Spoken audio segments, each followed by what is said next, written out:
Hello, everyone. We are live tonight. Good evening, good afternoon, good morning. So excited to be here. I want to welcome all our guests, all our friends connecting, wherever you're connecting from. I'd like to know where you're connecting, your name, and where you're connecting from. Thank you so much. And like before I bring in our guests, I would like to. What's going on? I think there's some kind of issue. Sorry, just a moment.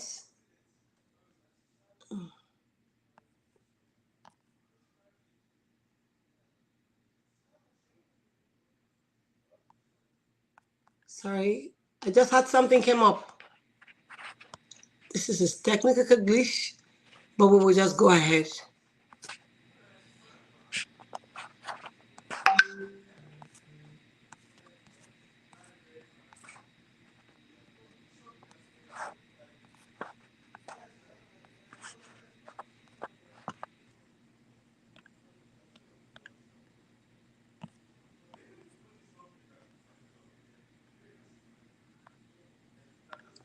Hello.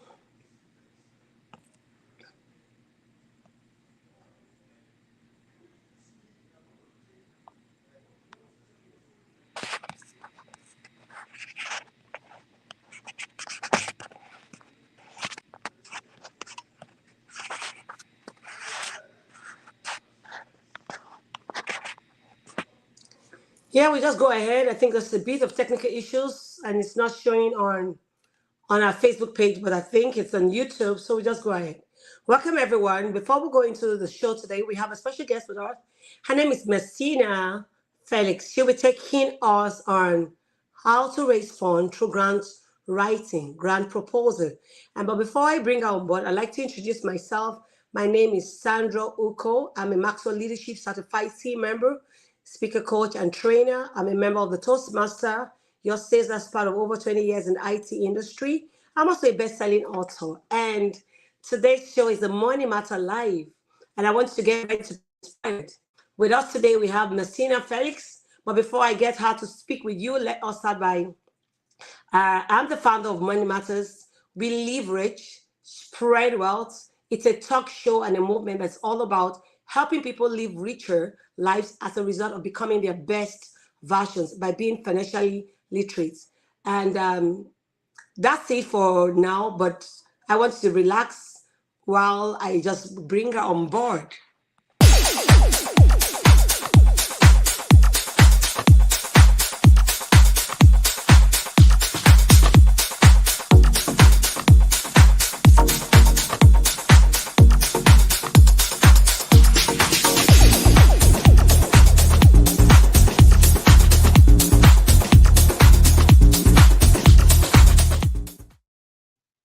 Yeah, thank you so much.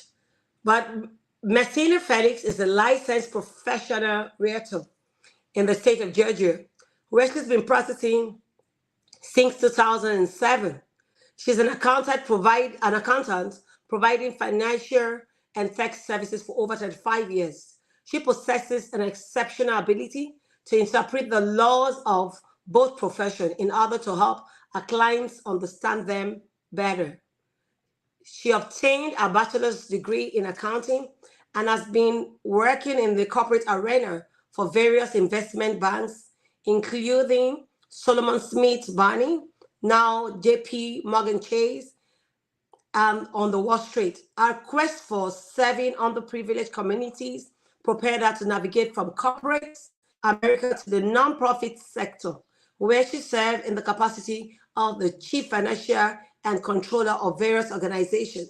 Messina has an extensive religion background, which has helped spur her to serve in such capacity as senior and associate pastor, Bible school teacher, evangelist, and counselor in various ministries in the United States. In 2005, she obtained a master's degree in theology focused on religion. Her aspiration to spread the word of God has allowed her opportunities to visit and to minister in countries all over the world, including 13 in Africa, several in Europe, South America, and Caribbean island. She's an exceptional leader with the ability to communicate to people at all levels of any organization. She has propelled sustainable change in the lives of many, including the youth, which she mentored during her tenure at several nonprofit organizations. Messina believes that to whom much is given, much is required. She gives back to her community by serving on the board of three nonprofits, which gives her the opportunity to share our knowledge and expertise with our peers, as well as the participants of each program. In her spare time, she finds time to serve as a substitute teacher and tutor to help students enhance their skills, which has ultimately lead to many successful endeavors. And our ultimate motive is to ensure that such critical organizations remain sustainable in order to minimize socioeconomic deprivation in the United States and all over the globe. And now she's the person that will be speaking with us today. She'll be taking us through the rudiments on how we can raise funds through grant writing. She's been an expert in that field for several years, so it'll be great to have her on this show. Hello, I'm Hello, I'm excited to excited have to you have you tonight, tonight, Flo. Mom. Hello, hello. Good evening, everyone. I am so delighted to be with you this evening to talk about fundraising through grants. How did I get into grants and how did I get into fundraising? And I must say that grant writing or accounting was not something that I aspired to do. However, sometimes we may have a dream, but God directs us differently. Sure.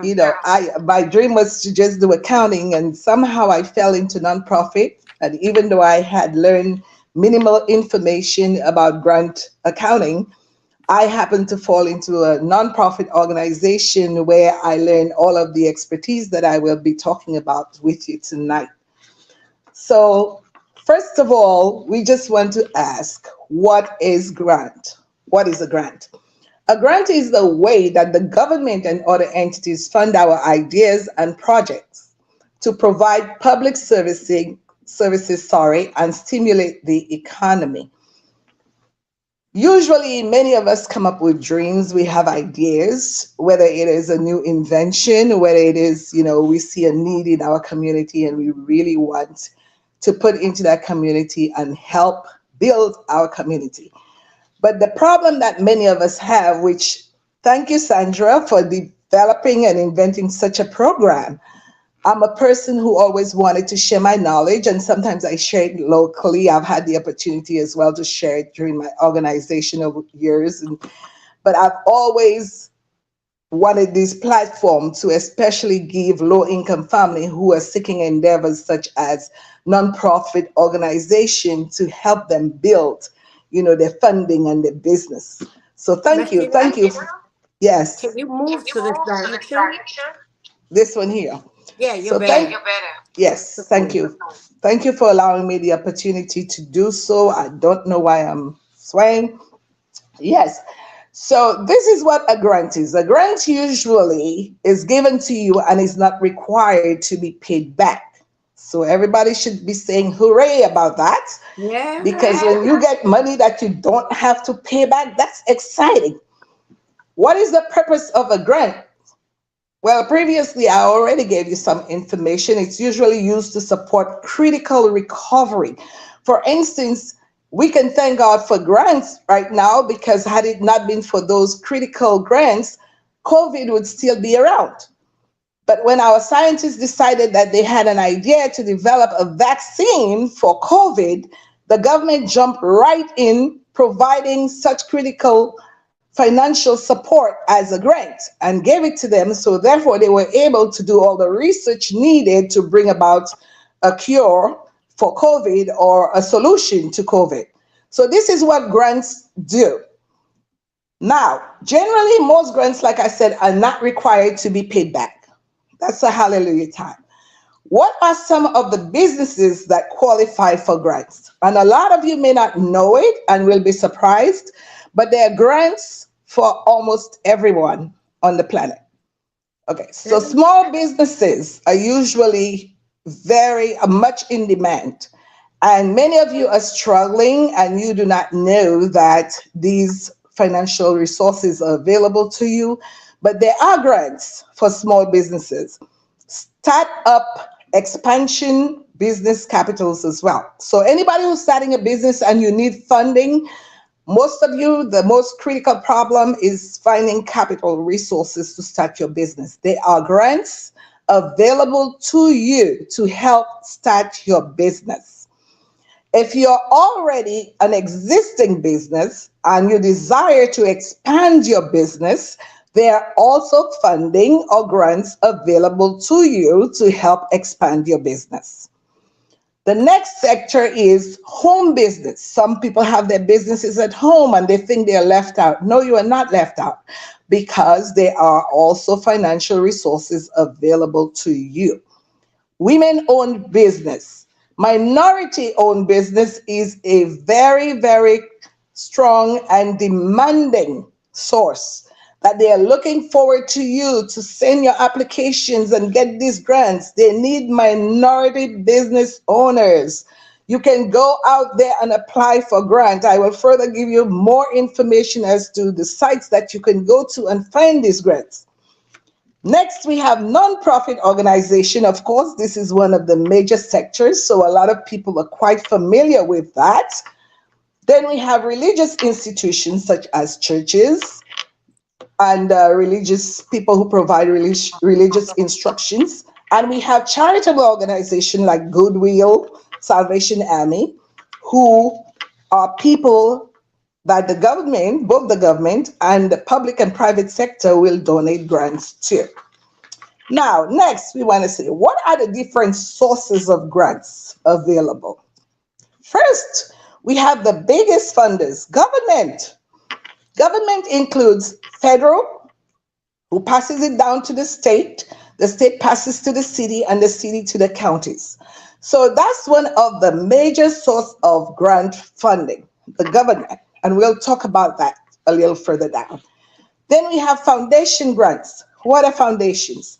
As you know, many people are pretty affluent and they have a lot of money. Projects, You said you what? have to move this way. You Yes. half of your Many, picture up. many people are very affluent and they have large sums of money. For instance, Trump, Ford, who's someone who developed the Ford motor vehicle or the Ford, vehicle. They have a lot of money and they put a lot of money into foundations to allow smaller entities or organizations to utilize so that they too can build up their ideas.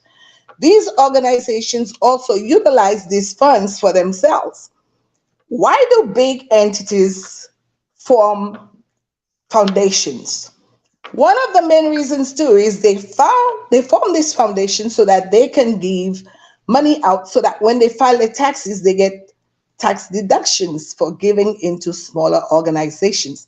So you find people like Ford Foundation, Tiger Woods, maybe Oprah Winfrey, Bank of America, Carnegie Foundation. Carnegie is one of the major theatrical, companies. All of these have foundations from which they pass down funds to other entities that are seeking funds. They want talents, they want actors, they want people who play, musicians. So they will give money out to smaller organizations who are trying to train these people in order that they could develop their skills and one day Carnegie Hall will hire them. The next type of grant we have is corporate grant. What are corporate grants? We have people like Coca-Cola and JP Morgan Chase is a huge corporation, so they too have grants. Citibank is another corporation that has grants to give. So those of you who are out there, especially the small businesses, do not be afraid of picking up your pen and paper and apply for these grants. The last grants, but not least, is what we call endowment grants. Now, endowment grants is a different type of grant. These are grants that are given to millionaires. Many of you know of Leona Hemsley, maybe even Donald Trump. What they do is they have a lot of money that they're leaving behind when they die. So what they do is they will sign on their will or somewhere they will designate these funds that they are leaving behind to companies, like I said, Carnegie Hall. And what they will do, they'll say, do not use these funds, but I want you to put it in a special account and let it build interest. And as it continues to build interest, you will only utilize the interest. These people are giving millions of dollars in funding. So if they give like $1 million, imagine how much interest you can get in a month investing in an endowment fund that is an interest bearing endowment fund. So for life, they will be utilizing the passive income that this endowment fund is creating, but they will not use the principal amount. And that's how, if you ever listen to Channel 13, for instance, you always hear, and you listen to Masterpiece Theater, they will always announce the entities that are funding them. They'll say this is this particular project or this particular movie or whatever it is that they were, or Masterpiece Theater was funded by Carnegie Hall Foundation or whatever the company is that funded them. So we have quite a bit of source of funding. So if you desire and you have a business, you really desire to apply for these grants, please feel free to do so. And do not deny yourself this opportunity to expand your business, to develop your ideas or initiatives. Now, what is the most popular grant or type of grant? The most popular type of grant is something called program grant. A lot of the government entities, they love programs. What does programs do? Programs help build community. So that's usually the department or the type of grant that is mostly issued for programs. You see a lot of youth, like my daughter, for instance, has a nonprofit organization. The idea came about as she looked around. She lives in Mount Vernon, New York. She looked around and she saw a plethora of young people walking the streets, for the most part doing nothing. And she said, what can I do to help these young people? So during her years in doing her master's program and writing her thesis, she wrote a paper about, her dissertation about how she can help these young people. My daughter is a basketball coach, and she said she came up with the idea, which is what the government loves to fund. She said, if only I could open an entity or an organization and pick these young people off the street and bring them into that organization. And you know how our people love basketball. The young people, that's all they like to play. And she's a coach. What two better things to bring together? So her idea was to bring these young people into this organization, let them play basketball, and provide them with the resources to become better at it. And during the period of training, she's going to help them with the academics. She's going to provide mentors that would teach them and help improve the academics so that they could go to college. First, get their high school diploma, and for 14 years, she has worked diligently in her organization helping young people. She initially started with the girls because she said, you know what, let me focus on the young ladies, take them off the street. As a result of this endeavor, she's now been funded by Ford Foundation. They provided her with a car, $60,000 car, and has been applying. Sometimes it's a struggle because it's not everybody you apply for who will respond and give you grant, but she has been able to provide help to her community as a result of this endeavor. Okay, so these are the type of grants that the government loves to fund, program grants. If you have a program and it's running effectively, they love to fund these programs. They also, as you know, fund welfare programs, social security, to name a few. Now, where can I find grants is our next question. Where can you find these grants? Because it's okay to say I can apply for grants, but where can I find them? We'll help you. Government grants Usually, to find government grants, I have a website that you can go to. It's www.grants.gov. www.grants.gov. If you would go to that website, you would be able to input your register. First of all, it's a process. You would have to register. To register, you would have to have certain documentation. For instance, you need your federal ID number. You would need a state ID number, or EIN as we call it. When you open businesses, you need to show that. If you're a 501c3, what is a 501c3? It is usually an entity that applies for special exemptions to not pay taxes from taxes. Okay, so 501c3, like my daughter is, she goes and she purchases computers and stuff for her program, and she does not pay any taxes off of these purchases because she's a 501c3. You're going to have to carry the letter around with you, or whatever you purchase for these programs. Once you are an established 501c3, you are not going to pay for these, products for these purchases. Next, let's talk about most corporation will list their grants. Corporation, where to find their grants. Most of them will list their grants on their website, while others like Walmart and Kellogg have separate foundations also. They also have websites, corporate websites that you can go to. And if you look at on the list, or if you look at the status bar, you will notice that they have grants, anyone who's applying for grants, or you could put and key in the word, and it will lead you to where you can go and look at the grants that they have available to you. Small grants like Google and church grants are also available. Like I said before, many 501c3, you will qualify for it. Now, what happens when you initiate an entity, a nonprofit organization? Many of those government grants, they may not be available to you instantly because you have to build credibility or a reputation in order to qualify for some grants. So what will happen if the government has never heard your name? You can't show any proof that you exist, and you just newly open an organization. You may not qualify for some of these major grants.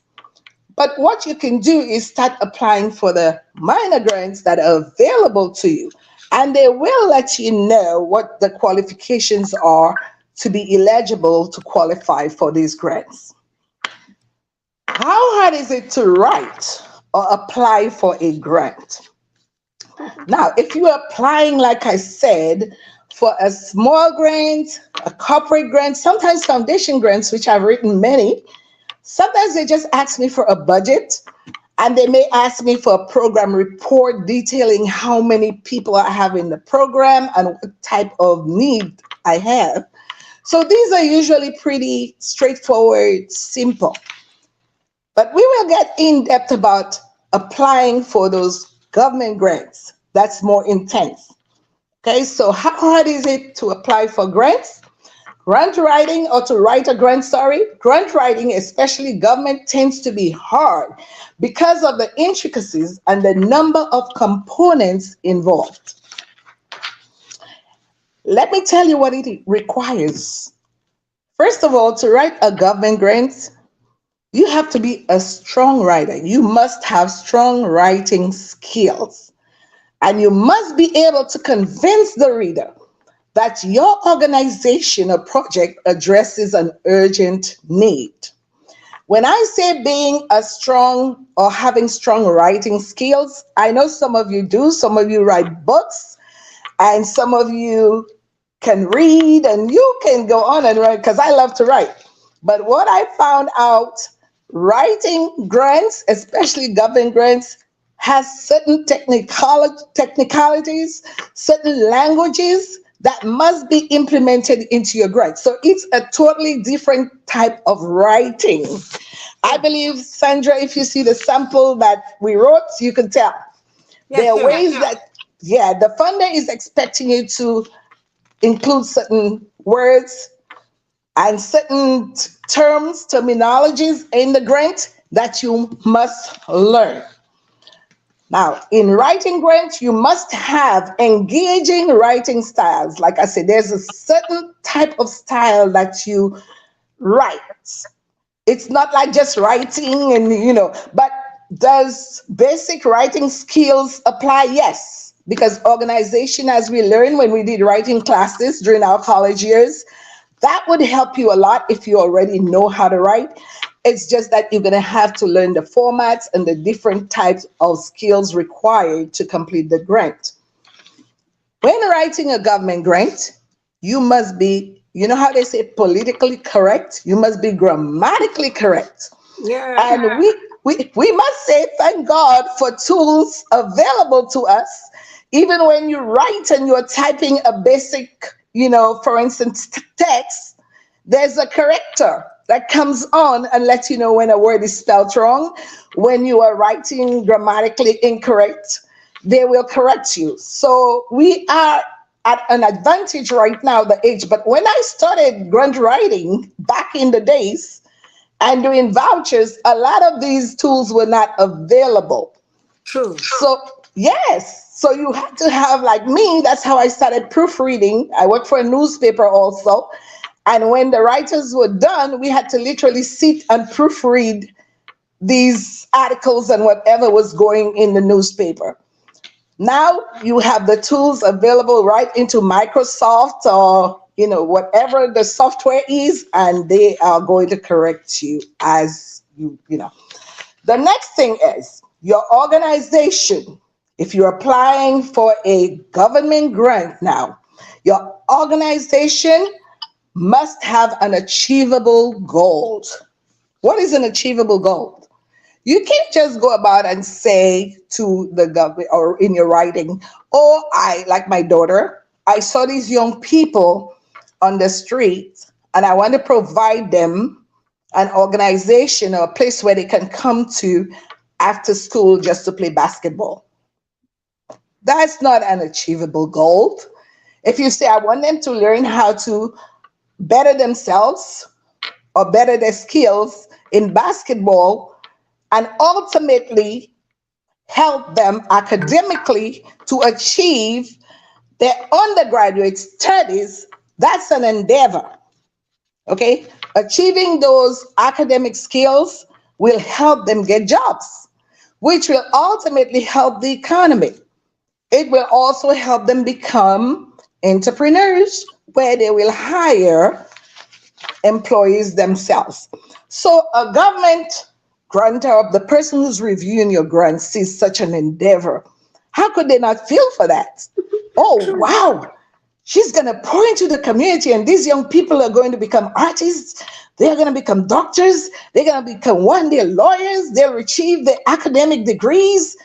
Oh, the government loves projects. So when you are endeavoring upon applying for a government funding or government, make sure you have an achievable goal or something that will inspire the funder to give you their money. Not only government, but all funders love achievable goals. And show them that there's a need. That's the other thing. You have to show, do your demographics, go into the community. They will not just fund you in a community where everybody's the medium income is like $50,000. No, they want to ensure that wherever you have placed your entity is an area of need. And how do you find that out? We will talk further about that as I go into the grant writing, or maybe I can tell you now. You are going to do a demographic research. You are going to find out how many kids in the area, like my daughter found out, how many kids in the area were not graduating from college. How many of them were dropping out. My program that I worked for, one of the demographics we used, because what we did, we took young men ages 17 to 24, and we evaluated the community and noticed that most of the young men were not graduating from college. They were incarcerated at an early age, many of them, 16, 17. So what did my founder do? She was a school teacher. She said, no, I must bring an end to that.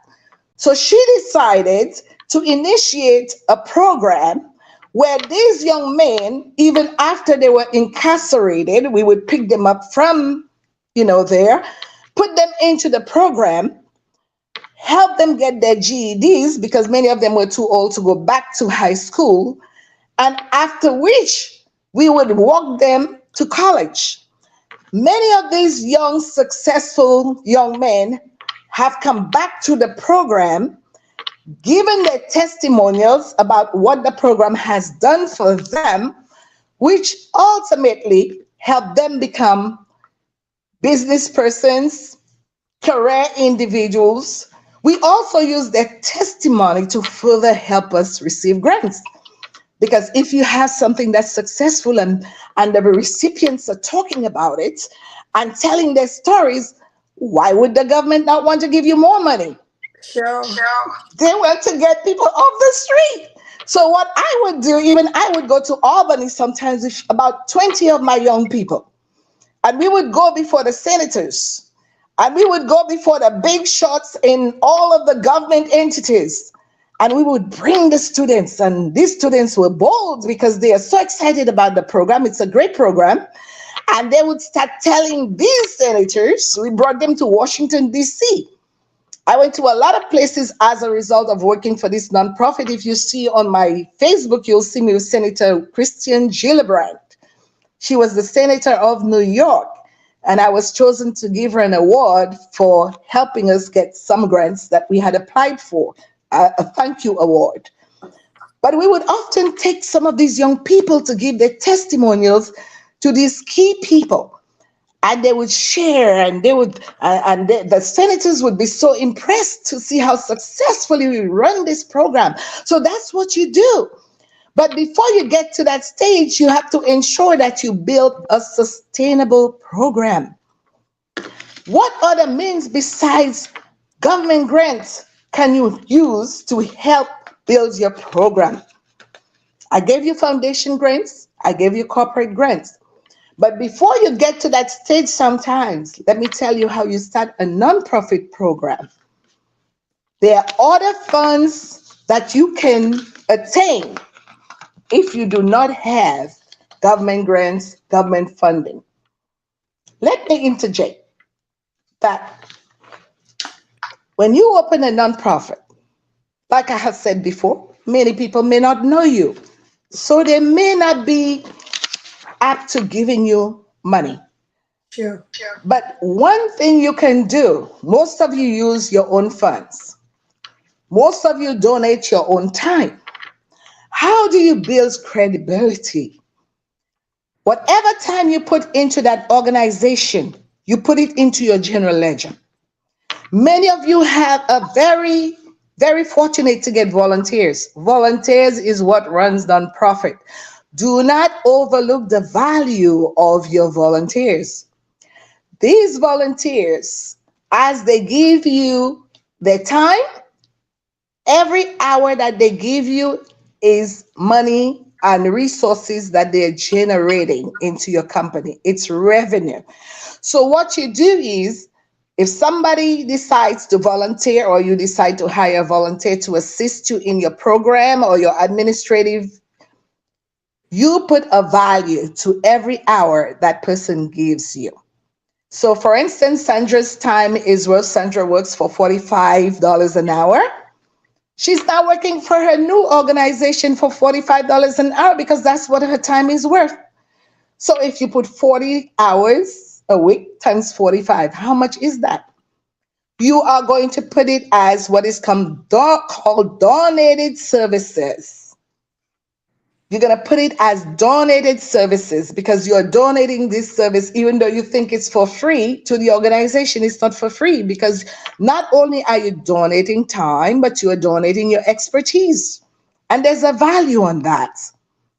The next place where you can help build your credibility is you have entities or you have people who may not be able to give you time, but they'll give you computers, they'll give you supplies, and they'll give you much needed resources to help run the organization while you have not built credibility, enough credibility to receive grants or funding. You also put that in your general ledger. You put it as in kind contribution. Because somebody giving you a brand new computer or 8 brand new computers, like my daughter often receives, is just as somebody giving you cash. Is that correct? Sure. So why not book it? You are receiving resources and assets that can go into your organization. So what happens even with the major organizations, sorry, that I've worked with, is as these people continue to put that, they use it as leverage resources. If they're applying for a big grant now, what they can do is, yes, I may not have grants or a lot of money, but here's what I have. In-kind contribution of 100,000.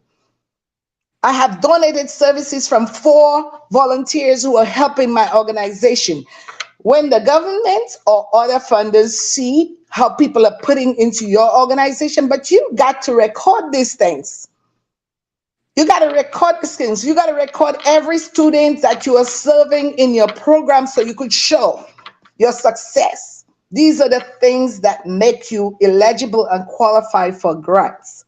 If you can show, yes, I may not have 200 or $500,000, but I can show you where people are actually donating. What made Jeff Bezos what he is today?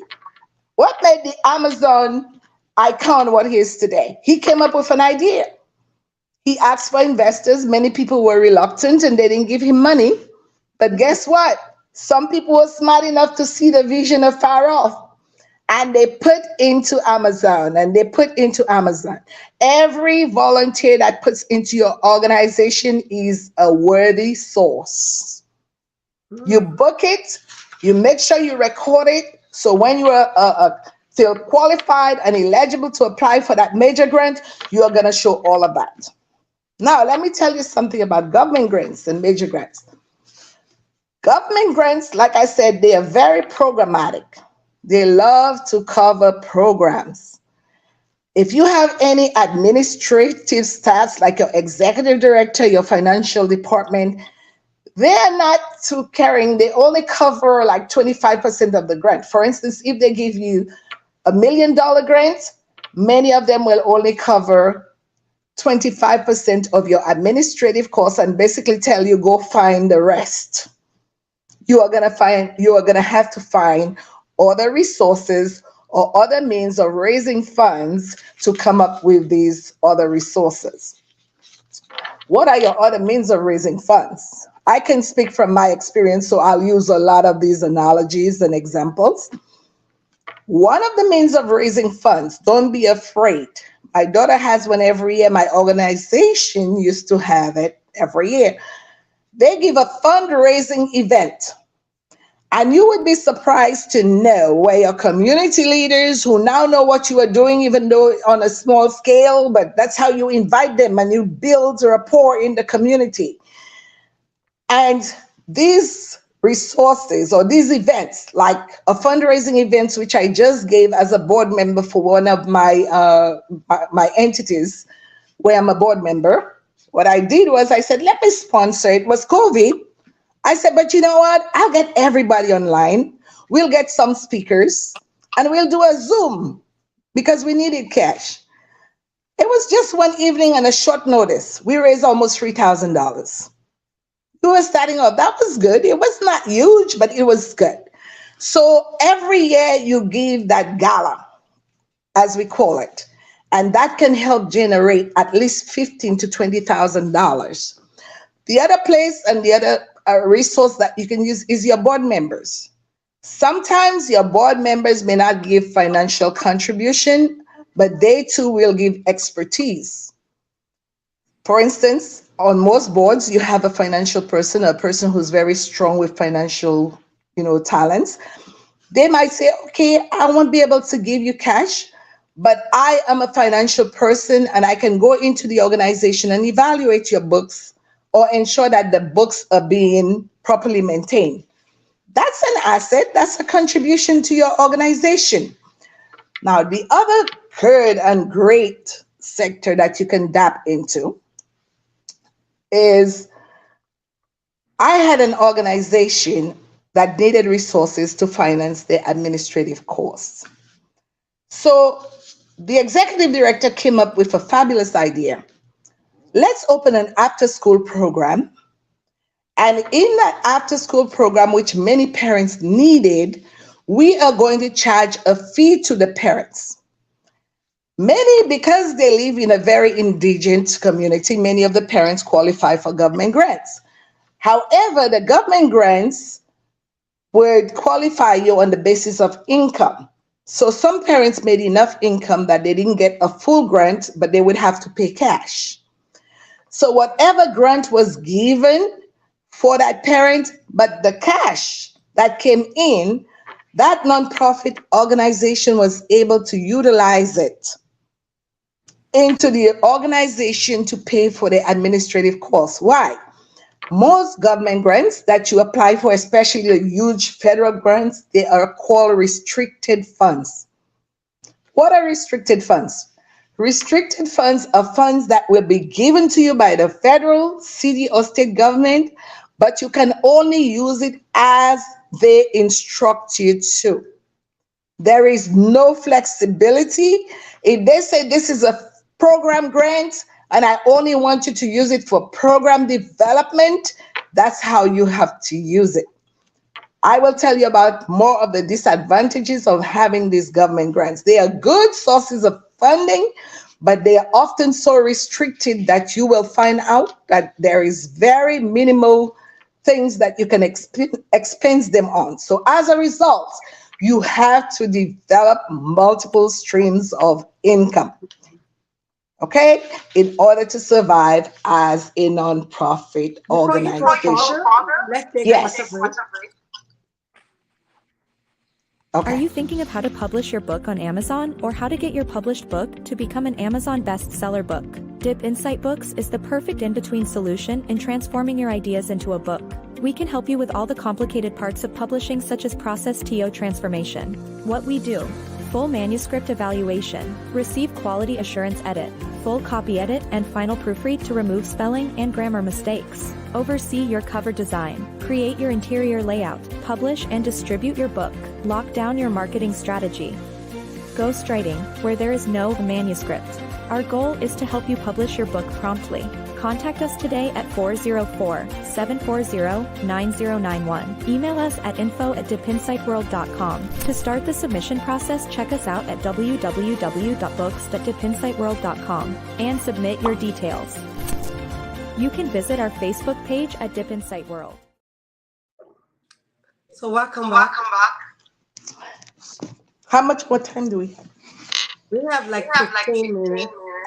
Great. So to continue, we just want to talk about what are some of the advantages of fund or grant funding. One, like I said, it's free money that you do not have to pay back. Two, it provides valuable resources that you otherwise would never get. Three, it is a waterfall effect. In other words, it cascades down to the organization, then to the community, and then to the client. And fourth, it helps you gain credibility. What are some of the disadvantages of getting government funding? Time consuming. It is difficult to receive. It is uncertain about renewal. Sometimes a government may fund you $2 million for 2 years, and you were so sure, oh, we got funded. You were elated, and you were able to utilize that grant, and you really think the third year you're okay, you're stable, you got a grant. No, it does not work that way. They might decide the third year to give that grant to some other entity, and you are left stranded trying to find other resources or other source of funding to run your organization. So that's a disadvantage because you are never guaranteed. So government funding, they are never guaranteed. There's a lot of strings attached. Remember I told you about they are very restricted. If you spend government funds in any other way than what it states or the RFP, which is the request for proposal, ask you to spend it, you are going to have to pay back these funds. Many of these government grants, another restriction is you have to have a substantial amount of money or some money of your own because you're going to have to spend your own money before you get any money from them. So what happens is there's a vouchering system, you spend the money and they call it reimbursement. So you spend your own money. It's not always that they will give you money in advance. Now they are getting a little better where they are giving you advance, what they call advance payments, in order to start the program, in order to pay off your grant writer or whoever was involved in the preliminary or stage or phase of the grant. But for the most part, they want you to spend the money first and then you ask for reimbursement. And what happens if you don't have a sound financial system in place, they will not fund you any money back except to give them every document that they are requesting from you. I had a scenario when I was brought to my last organization where I spent 10 years.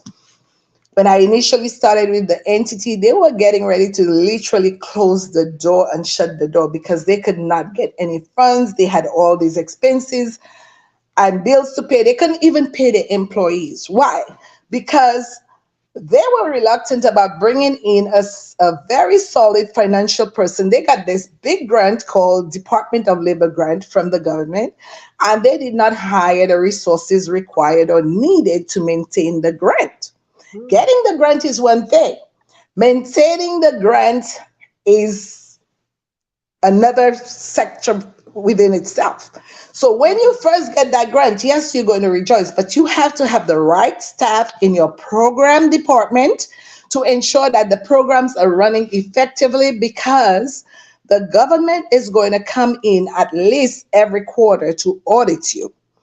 And the way they do it, they don't give you time. They'll call you within a week or two and say, we are coming to perform an audit.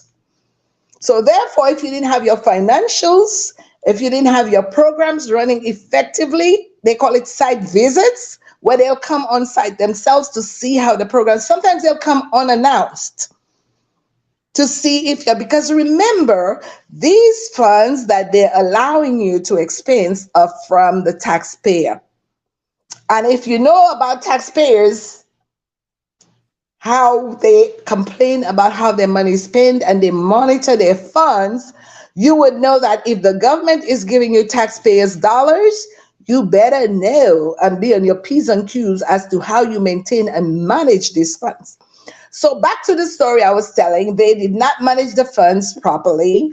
They were getting ready to shut down, but lo and behold, there was a board member who remembered what I did for an organization, brought me in. I was able to, within 3 weeks, bring them in $73,000, which revived them because I knew about grant. I know exactly what had happened once I heard the story. So I went in, and if he was there, the board member, he can tell he's just trying to get me to another company in New York because he knows I create magic and I can bring them back to their feet. So, but that happened. That's the point I'm trying to make, because the entity got the grant, but they did not know how to properly manage the grant. They did not have the proper staff, and they didn't have the proper documentation. Every expense that you spend, you have to have backup. You must have your voucher system. Every invoice has to have copies, of checks. And, so there's a lot that goes into maintaining these grants. Not to mention, if you have 6 grants from the government, which I manage about 7 or 8, each grant requires a different type of reporting. Every funder, and sometimes it can be so annoying. I'm like, why can't they be consistent? And everybody just make you do the same thing. But every funder or each funder is going to give you a different. Some of them want you to do it online, where you enter a system with a password and stuff and do the reporting. Some of them will just have you put in the lump sum number and do a quarterly report and ask for the backup. Some of them want you, like Department of Youth and Community Development in New York, DYCD it's called. They want me to give the entire payroll for the month. and for every expense that I'm asking to be reimbursed for. If you miss one document, they will call or they'll send you an email and say, we are not reimbursing this expense unless we get it within 2 or 3 days. If you don't send it on time, guess what? You'll have to redo it next month because they are not going to reimburse you. So that's why I'm telling you that these government grants, they are great sources of income, and you'll be thrilled to have them. But the amount of reporting and the amount of scrutiny that is required is quite significant. So if you ever get a government grant, please be prepared. Have the right people on your staff. Make sure your program manager is experienced because he too has to do a program reporting every quarter. Some of them every month. They want you to report on the progress of the program. The financials, they want to get a general ledger. Make sure your general ledger creates funds, and it's a whole lot of work. Is it worth it? Is it worth seeing the children graduate from the program and attending the graduation with everybody throwing their hearts and some of them walking to college? Of course. Good. But it's a lot of work. It is. It's a lot of work. So next, we will talk about some pitfalls to avoid, and I think I already gave most of it. Most of it. When you're writing a grant, let's go to the process. Grant writing process. When you are writing a grant, do not work in isolation. Do not work in isolation. True. No man is an island. There are so many sectors in writing the grant. You are going to need a team. You know the saying, teamwork makes the dream work? Yeah. That's where you apply. Make sure your team consists of your financial person, your program person, even your HR person you can bring in for suggestion. In bringing your team together, please ensure when you have gotten that grant that you feel like you are eligible for, please ensure that every person involved in doing the request for your proposal reads it line by line. Very important. Please ensure that your timing in submitting your grant is very significant. If they give you a grant that takes about 15, 20, or you're going to make 40 pages, you're going to have 40 pages. Do not wait a week before the date to start working on these grants. You are not going to pass the test. Let me tell you one good thing about grant writing, though. Once you have done a strong proposal that has been accepted by one of the major government entities, you have a format created already. You will have your template, you'll have a format. So every grant that you apply for, you might be able to use a lot of the data that you have researched, update them, of course, because that has changed. But you might be able to use that format to apply for future grants. You have to tweak it a lot because each grant, like I said, it depends on what you're applying for. But the good thing is, once you have gotten this one big grant, it's just like a grant writer. When they successfully process a good grant, they know that they can utilize that format to eventually apply, for more grants. Okay? So some pitfalls to avoid, like I said, do not work alone. Do not write a grant if your interest is not of interest to the funder. If you are serving the youth and your program is about you, do not write a grant for a musician or a musical endeavor. You are never going to get funded. So ensure that you qualify for whatever grant that you're applying for. You must file, like I said, regular financial status reports. You must file them. Otherwise, you are not going to be able to sustain the grants. Audits is another critical thing. When you are applying for grant or you are issued a grant, you must also make sure that your audits are done. No government entity, whether it's the federal, the city, the state, all the county will fund you unless they ensure that an independent auditor, I'm not talking about somebody internally or your financial person saying the books are okay. They want you to hire an external auditor to come in and put a CPA firm to come in and put the signature on your financials to assure them that your financials are being adequately maintained. Next, we have make sure that after the grant is utilized and you have expensed the grant, you have maintained your audits and everything is in order, there is always going to be reporting at the end of the grant, the final phase, they call it, of the grant. There you are going to have to gather all the information, everything that you have done through the years that you got the grant, and give them a final report that the last dollar of the grant was spent and it was adequately spent for the purpose given. If that did not happen, because there are certain organizations that were awarded grants but they could not spend all the funding, what do? Do you take the rest of the money and you put it into any other areas of your organization that needs? No, you give it back. You give it back or you ask for an extension to spend the grant.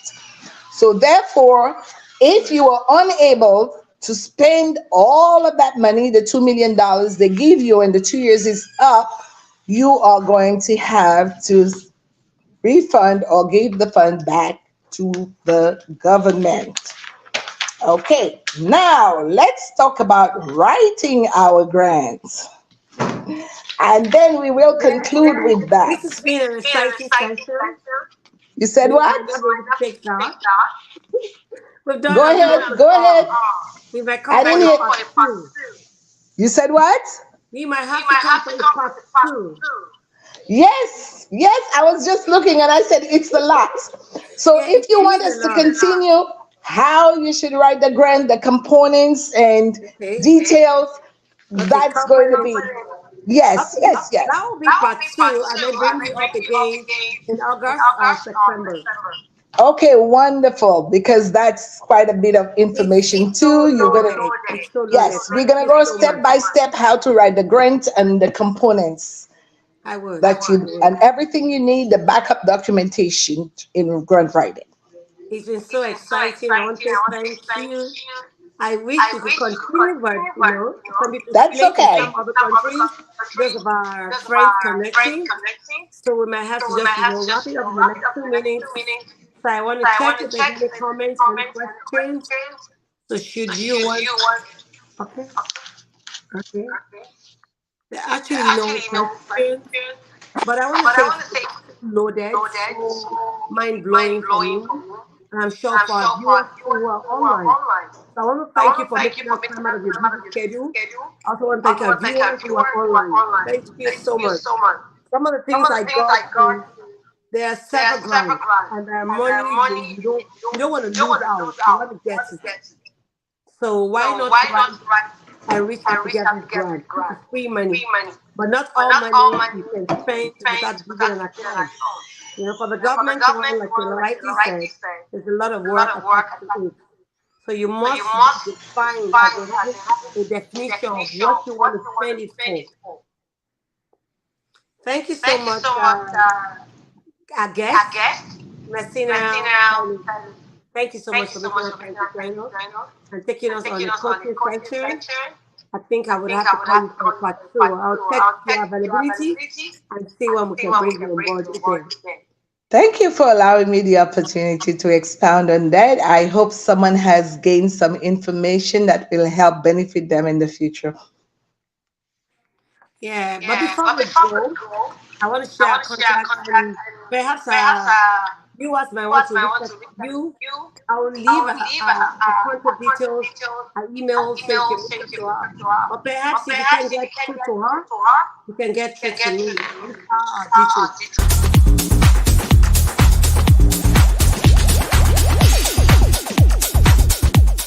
And So thank you so much.